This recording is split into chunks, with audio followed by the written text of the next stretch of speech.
শুরু হলো ভোরের সূর্য ওঠা দিয়ে 2024-এর যাত্রা। তাই মানুষ নতুন বছরকে স্বাগত জানাতে ব্যস্ত, শুধুমাত্র গন্তব্যটুকু আলাদা।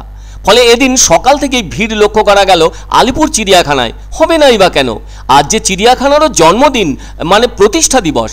1876 সালের 1 জানুয়ারি প্রতিষ্ঠা হয়েছিল আলিপুর চিড়িয়াখানার, যা কিনা ভারতের প্রাচীনতম বিধিবদ্ধ চিড়িয়াখানা। 45 একর অর্থাৎ 135 বিঘা জমির উপর দাঁড়িয়ে কলকাতার অন্যতম আকর্ষণীয় দ্রষ্টব্য স্থান। আর একসঙ্গে এত পশু পাখিকে দেখতে পাওয়া সত্যি সৌভাগ্যেরও ব্যাপার। আজকের দিনে প্রিন্স অফ ওয়েলস সপ্তম এডওয়ার্ড কলকাতার অভিজাত শহরতলি আলিপুর অঞ্চলে এর উদ্বোধন করেছিলেন। ফলে আলিপুর চিড়িয়াখানার এদিন 149তম জন্মদিন, তাই এদিন প্রচুর মানুষ এসেছেন এখানে। এদিকে আলিপুর চিড়িয়াখানা কর্তৃপক্ষ জানিয়েছেন 31শে ডিসেম্বর রবিবার চিড়িয়াখানা উপভোগ করতে এসেছিলেন প্রায় 71,000 মানুষ।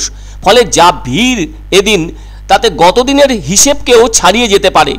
এটা তো ঠিক, শিম্পাঞ্জির ওখানে অনেকটা সময় কাটাবে মানুষ তাদের খুনসুটি এবং অঙ্গভঙ্গি বাহার দেখতে দেখতে।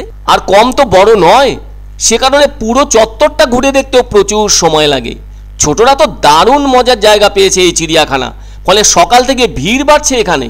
অন্যদিকে একটু অন্যরকমভাবে 2024-এর প্রথম দিনটিকে কাটাতে ছুটে গেছেন উত্তর 24 পরগনার বসিরহাট মহকুমার বাংলাদেশ সীমান্তের টাকি অঞ্চলে বহু পর্যটক। কেননা এই মুহূর্তে যা কিনা পর্যটকদের কাছে একটি আকর্ষণীয় গন্তব্যস্থল। এখানে ভিন রাজ্য ছাড়িয়ে বিদেশ থেকেও পর্যটকরা এসে থাকেন। তার কারণ ইছামতি নদীর ওপারে থাকা বাংলাদেশের একটা অংশ যেন এখানে এলে অনেক কাছে থেকে দেখতে পাওয়া যায়। তাই এভাবে বাংলাদেশকে দেখার একটা আলাদা আনন্দ। তাছাড়া টাকি পুরসভারও তো 155 বছর হলো। তবে এদিন পর্যটকরা দিনের শুরুতে এসে সূর্যোদয়ও প্রত্যক্ষ করলেন এখানে। আর এই টাকির ইছামতি নদীতে নৌকোবিহার থেকে 3 নদীর মোহনায় মাছরাঙা দ্বীপ, মিনি সুন্দরবন, তারপর জমিদার বাড়িগুলোকে দেখে নিয়ে প্রাচীন সংস্কৃতি ঐতিহ্য যেন আরও একবার পর্যটকদের স্মৃতি উস্কে দিল এদিন। তাই এখানে সকাল থেকে হুল্লোড় করছেন পর্যটকরা।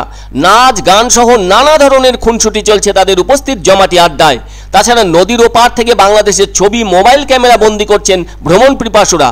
তবে সেই সঙ্গে এই অঞ্চলের সীমান্ত সুরক্ষার নজরদারি যথেষ্ট কঠোর করা হয়েছে। কেউ যাতে সীমান্তের ওপারে যেতে না পারে সেজন্য ভারতের বিএসএফ এবং বাংলাদেশের বিজিবি ওই ইছামতি নদীর মাঝ বরাবর টহলদারি চালাচ্ছে। ওই বললাম একটু সকালবেলায় জাস্ট বাড়ি থেকে একটু রেডি ফেডি হয়েই টাকিতে এলাম। এখানেই ঘুরবো, লাঞ্চ টাঞ্চ এখানেই করবো, করে তারপরে বাড়ির দিকে যাবো। রাত্রিবেলায় ফ্যামিলি পিকনিক আছে। এবারে উত্তরবঙ্গের গজলডোবায় ফেস্টিভ মুডে পর্যটকরা আজ নতুন বছরকে স্বাগত জানাচ্ছেন। তাই এদিন সকাল থেকে ভোরের আলোতে ভিড় জমিয়েছেন পর্যটকরা। তাছাড়া এই গজলডোবা হলো একটি পর্যটন সার্কিট। 2018 3রা অক্টোবর চালু হয়েছে ভোরের আলো। এটি রাজ্যের মাননীয় মুখ্যমন্ত্রীর স্বপ্নের প্রকল্প। সে যাই হোক, এটি যে পর্যটকদের দারুণ জায়গা হয়েছে সেটাই সবচেয়ে বড় কথা। আর এবার যে সেতুটি চালু হলো এখানে, সেটি দেখতে অনেকটা অস্ট্রেলিয়ার সিডনির হারবার ব্রিজের মতো। এটি একটি ঝুলন্ত সেতু। এরকম ব্রিজ নাকি এই রাজ্যের কোথাওই নেই। 2019 সালে তৈরি শুরু হয়েছিল আর তা শেষ হয় 2023 সালের ডিসেম্বরের একদম প্রথমে। খরচ হয়েছে 109 কোটি টাকা। ফলে একে গজলডোবা সেতুও বলা হয়ে থাকে। আর পর্যটকরা যারা এদিন গজলডোবার আনন্দ নিতে এসেছেন তারা সকলেই ওই সেতুর ওপর দিয়ে এপারে ওপারে যাওয়া আসা করছেন, আবার ছবিও তুলছেন। দিনটি যেন মজায় কাটাচ্ছেন তারা।